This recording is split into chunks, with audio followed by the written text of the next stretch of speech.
वो अनडाउटेडली और अनडिनाइबली शायद दुनिया का ऐसा वाहिद कॉन्फ्लिक्ट है कि जिसने ग्लोबल लेवल के ऊपर, ग्लोबल सिक्योरिटी के ऊपर, मिडल ईस्ट की सिक्योरिटी के ऊपर और दो नेशंस की ओवरऑल मेंटालिटी के ऊपर, उनकी तारीख के ऊपर और उनके फ्यूचर के ऊपर सवालिया निशान डाले हुए हैं। मैं बात कर रहा हूँ फ़लस्तीन की, मैं बात कर रहा हूँ उस ज़मीन की कि जो 80 सालों से आग में जल रही है। मैं बात कर रहा हूँ एक ऐसी ज़मीन की कि जहाँ के रहने वालों की कंसिस्टेंट जनरेशन्स, 3 से 4 जनरेशन्स ऐसी हैं कि जो एक लगातार हालत जंग में जी रही है। मैं बात कर रहा हूँ उस फ़लस्तीन की जो 1920s में जलना शुरू हुआ और आज तक चल रहा है। आज की इस वीडियो में हम कोशिश करेंगे कि हम फ़लस्तीन की तारीख़ को खोद के देख सकें कि गलती किसकी थी, कौन रिस्पॉन्सिबल था। क्या इंटरनेशनल कम्युनिटी ने अपनी ज़िम्मेदारी अदा की, या क्या इसराइलीज़ या ज्यूज़ जिन्होंने वर्ल्ड वार 2 के बाद अरब हार्टलैंड में अपने लिए एक नई ज़मीन का ख्वाब देखा, क्या उनका ये ख्वाब अरबों की ज़मीन के ऊपर कब्ज़ा करके एक जायज़ ख्वाब था। हम इन सारे सवालों के जवाब देने की कोशिश करेंगे, लेकिन इसके साथ साथ हम आज की इस टॉपिक के लेटेस्ट जो कंटूर्स हैं, जो लेटेस्ट डेवलपमेंट्स हुई हैं, उनको भी समझने की कोशिश करेंगे। हमारा मकसद यही होगा कि हम ये बात समझने की कोशिश कर सकें कि जो फ़लस्तीन का मसला है, ये मसला किस तरफ जा रहा है और क्या हकीकत में जो सरज़मीन फ़लस्तीन है उसमें एक वक्त ऐसा कभी आएगा कि फ़लस्तीन नाम की कोई रियासत होगी या नहीं। मैं टॉपिक के साथ आगे बढ़ते हुए सबसे पहले हम इसकी हिस्ट्री की बात करेंगे। तकरीबन 100 साल गुजर गए हैं, हम देख रहे हैं कि ये ज़मीन आज भी जल रही है। ये वर्ल्ड वार 1 के कॉन्टेक्स्ट की बात है कि उस वक़्त लेटर्स एक्सचेंज हुए अमीर मक्का हुसैन बिन अली के दरमियान और सर हेनरी मैकमोहन के दरमियान। ये बंदा ब्रिटिश हाई कमिश्नर था इजिप्ट में। ऑटोमन एम्पायर जो है वो वर्ल्ड वार 1 में दाखिल हुआ जर्मनी की साइड के ऊपर और ऑस्ट्रो हंगेरिया के साइड के ऊपर। ये अक्टूबर 1914 की बात है।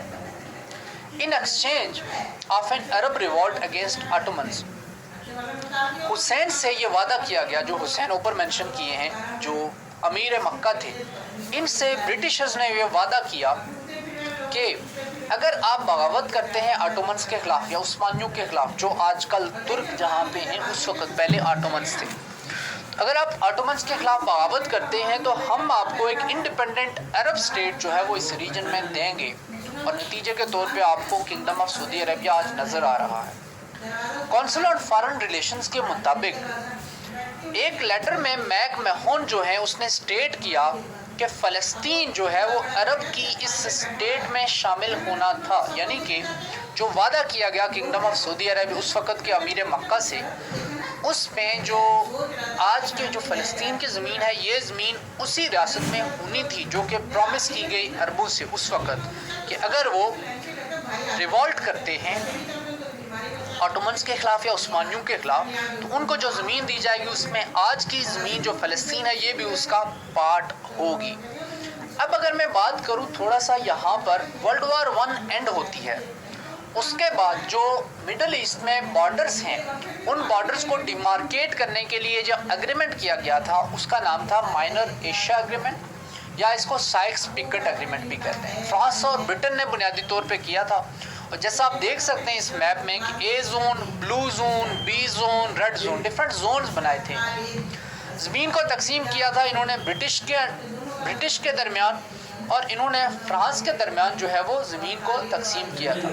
तो ये जो ब्लू जोन नज़र आ रहा है आपको ऊपर, जो है वो टर्की है, टर्क्स यहाँ पे, और ये दरमियान में ये अरब हार्टलैंड थी, अरेबिया नज़र आ रहा है। तो ये ऐसे एग्रीमेंट था, इसके तहत माइनर एशिया एग्रीमेंट के तहत जो है वो मिडल ईस्ट को तकसीम कर दिया गया टुकड़ों में, और ये टुकड़े जो है वो कुछ ब्रिटिश को दे दिए गए और कुछ जो है वो फ्रांस को दे दिए गए। अब ये जो तकसीम थी इंटरेस्टिंग इसलिए है क्योंकि जब 3-4 साल पहले 2014 में जब दाइश ने मिडिल ईस्ट में स्वीप किया और दाइश ने अपनी इमामत यहाँ पे खड़ी कर दी, खिलाफत उन्होंने यहाँ पे खड़ी कर दी, उस वक़्त दाइश ने कहा कि हम जो है, हमारा ये जो एक्शन है, इसका मकसद ये है कि हम जो माइनर एशिया एग्रीमेंट है या जो साइक्स पिकेट एग्रीमेंट है, हम उसको दफन कर देंगे। मतलब दाइश जो है वो 2014 में 100 साल पहले जो एक एग्रीमेंट रीच किया गया था 1914 या 1918 में, उस वक़्त जो एग्रीमेंट रीच किया गया था उसको तार तार करने की बात कर रहे थे। तो यहाँ से आप इसकी सिग्निफिकेंस जो है वो गेज करें। ये 1915-1916 की बात है जब ये एग्रीमेंट साइन हुआ। ये सीक्रेट निगोशिएशंस हुई ड्यूरिंग वर्ल्ड वार 1। फ्रेंच और ब्रिटेन के साथ रशिया भी इसका पार्ट था कि ऑटोमन एम्पायर अगर अलाइज जीतते हैं तो फिर उस सूरत में ऑटोमन एम्पायर हार जाएगा। तो ऑटोमन एम्पायर को हमने जब टुकड़े करना है तो किस तरह से, किसकी ज़मीन किसको देंगे, कौन सी ज़मीन किसको देंगे। जो फ़लस्तीन की ज़मीन थी इसको इंटरनेशनल जोन बनना था, जिसका नाम रखना था इन्होंने अलाइड कंडोमिनियम। अब फिर एक और इंटरेस्टिंग जो इवेंट है जिसका लिंक फ़लस्तीन की तारीख के साथ है, वह बाल्फोर डिक्लेरेशन 1917 के नवंबर में ये आती है। ये एक लेटर था जो बुनियादी तौर पे ब्रिटिश गवर्नमेंट के बिहाफ के ऊपर foreign secretary Arthur James Balfour ने भेजा, किसको? लॉर्ड वाल्टर रॉथस्चाइल्ड को। इस लेटर में अब जो ये रॉथस्चाइल्ड था, ये बड़ा कनेक्टेड और पावरफुल ज़ायनिस्ट लीडर जू था। A formal issue of support by the British government for the, ये ब्रिटिश गवर्नमेंट ने इस लेटर के थ्रू फॉर्मली ये कहा कि हम मदद करेंगे for the establishment in Palestine, फ़लस्तीन में एस्टेब्लिशमेंट के लिए of a national home for Jewish people, यहूदियों के लिए एक हम नई सरजमीन, नया वतन पैदा करेंगे। As the war was still waging on, ending with an armistice in नवंबर 1918 में जंग जो है वो वर्ल्ड वार 1 एक क्लोज की तरफ आ जाती है, ख़त्म हो जाती है, आर्मिस्टिस के ऊपर ख़त्म होती है, जंगबंदी का मायदा होता है। ब्रिटिश उस वक्त जो है वो ट्राई कर रहे थे कि इस रीजन में जो उनकी स्ट्रेटेजिक इंटरेस्ट हैं और उनकी जो सपोर्ट है वो इन टच रहे और सेंट्रल जो पावर्स हैं उनके खिलाफ जो है वो ब्रिटिश एलाइड पावर्स जीत सकें। अब ये जो आपको नज़र आ रहा है ये उसी लेटर का एक आपको स्निप नज़र आ रहा है, एक पिक्चर नज़र आ रहा है, डियर लॉर्ड रॉथस्चाइल्ड। इसको आप कहते हैं कि ये है बाल्फोर डिक्लेरेशन। 1922 में लीग ऑफ नेशंस ने फ्रेंच और ब्रिटिश मैंडेट्स बना दिए। इसमें क्या था कि लीग ऑफ नेशन ने डिसाइड किया कि किस तरीके से जो ऑटोमन एम्पायर है उसको टुकड़े करके फ्रांस और बरतानिया में तकसीम कर दिया जाएगा। फ़लस्तीन जो है वो किसके कंट्रोल के अंडर आया? ब्रिटिश के under. For how many years? 25 years. ये 1922 की बात है, 25 साल कर लें तो 1947-48 बन जाता है। ब्रिटिश ने अनाउंस किया कि वो जब इनका मैंडेट ख़त्म होगा मई 14 1948 को, तो वो जो है the same day state of Israel declares itself an independent state. British ने कहा कि मैंडेट ख़त्म होगा तो हम छोड़ देंगे, और मज़े की बात जब ब्रिटिश ने छोड़ा तो उसी दिन स्टेट ऑफ इसराइल ने, इसराइल की जो रियासत है आज मिडल ईस्ट में, जो अरबों के सीने के ऊपर जो एक नासूर बना हुआ है, उसने ऐलान कर दिया अपनी इंडिपेंडेंस का।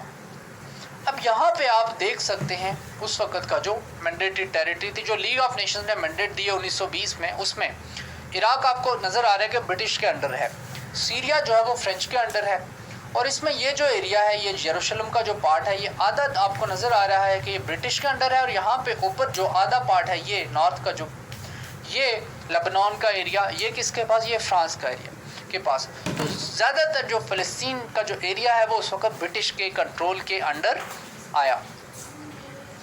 अब उसके बाद हुआ जो नेक्स्ट उसका इम्पोर्टेंट बाब है जिसके ऊपर बात की जा सकती है, वो है इमिग्रेशन का। यहूदी जो है वो इमिग्रेशन स्टार्ट कर देते हैं। जब यहूदी इमिग्रेशन स्टार्ट करते हैं 1920s में, 1930s में ज़्यादा इमिग्रेशन शुरू हो जाती है। दोनों साइडों के ऊपर जो है वो क्लैशेस शुरू हो जाते हैं, मिलिटेंट ग्रुप्स दोनों साइडों के ऊपर हैं, एक दूसरे के खिलाफ वायलेंट एक्ट्स कमिट करते हैं। ब्रिटिश फोर्सेस जो हैं वो इसमें उनको भी टारगेट किया जाता है, मतलब यहूदी भी मार रहे हैं, फ़लस्तीनी भी मार रहे हैं ब्रिटिश फोर्सेस को। ये जो अरबों में जो वहाँ पे पैलेस्टीनियन थे, जो बुनियादी तौर पे फ़लस्तीनी बुनियादी तौर पे तो अरब हैं, उनमें जो है वो ब्रिटिशर्स के ख़िलाफ़ गम गुस्सा बढ़ रहा था, और जो नए आने वाले इमिग्रेंट्स थे उनके ख़िलाफ़ भी गम गुस्सा बढ़ रहा था। क्योंकि अगेन आप कॉन्टेक्स्ट को देखें, ज़मीन जो उससे पहले हिस्टोरिकली अरबों की रही है, चाहे वो ऑटोमन्स के अंडर हो या जिसके अंडर भी हो, तो यहाँ पे आगे जो वो एक नई मुमलिकत बसाने की कोशिश की जा रही है। और इसी दौरान ये जो कॉन्फ्लिक्ट था या ये जो केओस था, इसमें एक फ़लस्तीन का एक मिलिटेंट लीडर मारा जाता है, और इसके नतीजे में जो है वो एक मेजर नेशनलिस्ट अपराइजिंग स्टार्ट हो जाती है, जो कि 1936 में शुरू होती है और 3 साल तक कंटिन्यू किया इसने 1939 तक। अब उसके बाद जो है ये हुआ कि ब्रिटिशर्स जो वो एक पील कमीशन बनाते हैं। पील कमीशन जो बनाया गया इसी वॉर के कॉन्टेक्स्ट में ही, जब ये कॉन्फ्लिक्ट हो रहा था, इसके कॉन्टेक्स्ट में ब्रिटिशर्स ने एक कमीशन बनाया जिसका नाम पील कमीशन है। पील कमीशन ने कुछ जो रिकमेंडेशंस दी, उसमें एक रिकमेंडेशन ये थी कि जो जूइश इमिग्रेशन है अरब हार्टलैंड को या फ़लस्तीन में या स्टेट ऑफ इसराइल कह लें आप, जो बाद में स्टेट ऑफ इसराइल बनी, इसमें जो इमिग्रेशन हो रही है उसको कंट्रोल किया जाए। ये बात की पील कमीशन ने, और इसके अंडर जो है वो 1939 के बाद काफ़ी इमिग्रेशन के ऊपर कंट्रोल लगा दिया गया। और इसके अलावा लैंड परचेज इन पैलेस्टाइन के ऊपर भी इन्होंने लैंड पैलेस्टाइन कंट्रोल के ऊपर भी जो है वो पील कमीशन ने लिमिटेशंस लगा दी, रिस्ट्रिक्शंस लगा दी। अब इसको आप अभी लिंक करें कश्मीर के अंदर, अगर जम्मू की बात करें तो वहाँ से पंडितों को बेदखल करना या वैली से पंडितों को बेदखल करना, और कश्मीर की अगर बात करें तो वहाँ पे जैसे इंडिया कहता है कि सेटलमेंट के आर्टिकल्स दोनों की रेवोकेशन के बाद, जैसे कश्मीर में इंडिया सेटलमेंट के थ्रू डेमोग्राफिक ट्रांजिशन करेगा, ऐसे ही पैलेस्टाइन में ये काम 1940 से स्टार्ट हो चुका था, आज तक हो रहा है। फॉर द फर्स्ट टाइम एक पार्टीशन प्लान जो है वो प्रपोज किया गया, क्योंकि अब ये सारा जब प्रोसेस हो रहा था तो ब्रिटिशर्स ने यूनाइटेड नेशंस को इन्वॉल्व कर लिया, लेकिन कोई नतीजा नहीं निकला। ये जो जंग का कैओस था, वायलेंस का कैओस था, इसमें ब्रिटिशर्स का जो फ़लस्तीन का मैंडेट था वो ख़त्म हो गया। इसी दौरान जो मैंडेट देने वाली बॉडी थी लीग ऑफ नेशंस, वो भी जो है वो ख़त्म हो चुकी थी। तो ब्रिटिशर्स ने जो वो सलूशन सीख किया यूनाइटेड नेशन से। 1947 में यूनाइटेड नेशन की स्पेशल कमेटी थी जो फ़लस्तीन के ऊपर वो बनाई गई। मकसद क्या था? इस जंग को ख़त्म करना। जनरल असम्बली अपनी पहली इम्पॉर्टेंट रेजोल्यूशन 181 फ़लस्तीन से मुतल्लिक पास करती है, और फ़लस्तीन की पार्टीशन का फार्मूला दे दिया जाता है। तो ये पहला प्रपोजल था यूएन की तरफ से या इंटरनेशनल कम्युनिटी की तरफ से, जो फ़लस्तीन की तकसीम से मुतल्लिक आ रहा है। उस वक़्त जो रेजोल्यूशन 181 के टाइम फ़लस्तीन में जो स्टेटस था वो आपने जहन में रखना इंटरेस्टिंग है। उस वक़्त जो फ़लस्तीन में अरब्स थे, तकरीबन 2/3 पॉपुलेशन उनकी थी, और तकरीबन 85% जो ज़मीन थी वो उनके पास थी। जो जूइश इनहैबिटेंट्स थे फ़लस्तीन के, वो तकरीबन 30% से कम पॉपुलेशन थी उनकी, 1/3 से, और उनके पास 10% से भी कम ज़मीन थी। जो पार्टीशन प्लान यूएन की तरफ से आता है, उसमें बात किया गया, उसमें बात उन्होंने ये की कि जो जूइश स्टेट है वो 56% ऑफ मैंडेटरी पैलेस्टाइन के ऊपर जो है वो 56% जो है वो जूइश स्टेट होगी। अब ये मैंडेटरी पैलेस्टाइन वो ज़रूरी वाला नहीं है पैलेस्टाइन, बल्कि वो जिसका मैंडेट दिया गया था लीग ऑफ नेशंस ने ब्रिटेन को, तो उसी जो मैंडेटेड टेरिटरी है उसका 56% जो है वो जूइश स्टेट का पार्ट बनेगा, और रेस्ट जो है वो अरब्स को जाएगा। ये आपको नज़र आ रहा है उस वक़्त का रेजोल्यूशन 181 का जो फार्मूला था वो। इसमें ये जो आपको नज़र आ रहा है ये जूइश स्टेट का पार्ट है, ये बुनियादी तौर पे ये एरिया, फिर यहाँ पे ये नॉर्थ में एरिया, और ये वेस्ट में मेडिटेरेनियन के पास एरिया, तल अबीब के साथ का जो एरिया। अब जो है रिस्पॉन्स क्या था यूएन पार्टीशन प्लान रेजोल्यूशन 181, अरबों ने रिजेक्ट कर दी। जूइश एजेंसी ने इसको जो है वो एक्सेप्ट कर लिया। जूइश एजेंसी जो है वो फ़लस्तीन के अंदर जो यहूदी थे उनकी एक रिप्रेजेंटेटिव बॉडी थी, लेकिन अरबों ने इस प्लान को रिजेक्ट कर दिया सारे रीजन में। ये नहीं कि सिर्फ फ़लस्तीनियों ने, बल्कि तमाम अरब ममालिक ने, मेजर अरब कंट्रीज़ जो भी थे, उन्होंने रिजेक्ट कर दिया। The stage was set for war. उसके बाद जो है वो चूँकि प्लान रिजेक्ट कर दिया गया था, उसके बाद जंग तो होनी थी। जंग के दो हिस्से, पहली फ़लस्तीन की सिविल वॉर और दूसरी जो है वो अरब इसराइल वॉर। अब हम बात करेंगे जो 1947, 48, 49 की वॉर हुई इसराइल में, 48 और 49, उसकी बात करेंगे और इसका नतीजा क्या निकला। रेजोल्यूशन 181 के बाद 1947 में ही एक सिविल वॉर जो है वो फ़लस्तीन में ब्रेकआउट करती है, जो कि अभी तक ब्रिटिशर्स के कंट्रोल में था और ब्रिटिशर्स का मैंडेट ख़त्म होना था जी मई 14, 1948 को। डेविड बेन गोरियन, इसराइल का फाउंडिंग फादर, उसने डिक्लेयर किया इसराइल को इंडिपेंडेंट स्टेट उसी दिन जिस दिन ब्रिटिशर्स का मैंडेट खत्म हुआ। इसके साथ ही जो है वो वॉर का सेकेंड फेज जो वो स्टार्ट हो जाता है, यानी कि मई 14, 1948 से पहले जो वॉर थी वो सिविल वॉर थी, दोनों पार्टीज लड़ रही थी। उसके बाद जो है वो नेक्स्ट जो वॉर आ जाती है, क्योंकि अब इसराइल बर्थ में आ चुका है, उसने इंडिपेंडेंट स्टेट का स्टेटस डिक्लेयर कर दिया कि हम इंडिपेंडेंट स्टेट है, हमारे पास एक अलग स्टेट है, आज़ादी डिक्लेयर कर दी। तो अब जो जंग है वो अरब इसराइल वॉर बन जाती है। इसमें जो है वो तमाम नेबरिंग अरब कंट्रीज इन्वॉल्व हो जाते हैं, लेकिन तमाम नेबरिंग कंट्रीज की इन्वॉल्वमेंट के बावजूद ये जंग जो है वो इसराइल जीत जाता है। 1948 की जो पैलेस्टीनियन वॉर है, इसमें कई लाख जो पैलेस्टीनियंस थे उनको उनके घरों से निकाल दिया गया और वो रेफ्यूजी कैंप्स में रहने के ऊपर मजबूर कर दिए गए। ये रेफ्यूजी कैंप्स कहाँ थे? जॉर्डन में, इजिप्ट में और सीरिया में। इस वॉर को फ़लस्तीनी जो है वो तारीख़ी तौर पे अल नकबा कहते हैं, और यहाँ से ही मैंने जो है वो आज के आपके इस टॉपिक की हेडिंग उठाई है, द पैलेस्टाइन कॉन्फ्लिक्ट अल नकबा। अल नकबा का मतलब है कैटास्ट्रॉफी, जब क़यामत सुगरा आपके ऊपर बर्पा हो जाए। क़यामत सुगरा क्यों? क्योंकि इस जंग में अरबों को या फ़लस्तीनियों को उनके घरों से निकाल दिया गया। इसके बाद जो है हम बात करेंगे कि फ़लस्तीन में फिर क्या हुआ। 1949 के बाद जो है वो फ़लस्तीन में क्या हुआ। आफ्टर द वॉर फ़लस्तीन जो है वो उसमें सिर्फ 2 स्ट्रिप्स तक रह गया। उसमें एक गज़ा स्ट्रिप थी और दूसरा जो है वो वेस्ट बैंक था, administered by Egypt and Jordan respectively. जंग के बाद 2 हिस्से रह गए, एक गज़ा जिसको इजिप्ट मैनेज कर रहा था और दूसरा जो है वो वेस्ट बैंक जिसको जॉर्डन या उर्दन जो है वो जिसको मैनेज कर रहा था। विदाउट अ गवर्नमेंट और रिकग्नाइज्ड स्टेट, जो फ़लस्तीन की इंटरेस्ट थी वो अगली 2 दहाइयों तक जो उसके आस पास के पास पड़ोस के नेबरिंग कंट्रीज हैं, अरब कंट्रीज, वो रिप्रेजेंट करते रहे।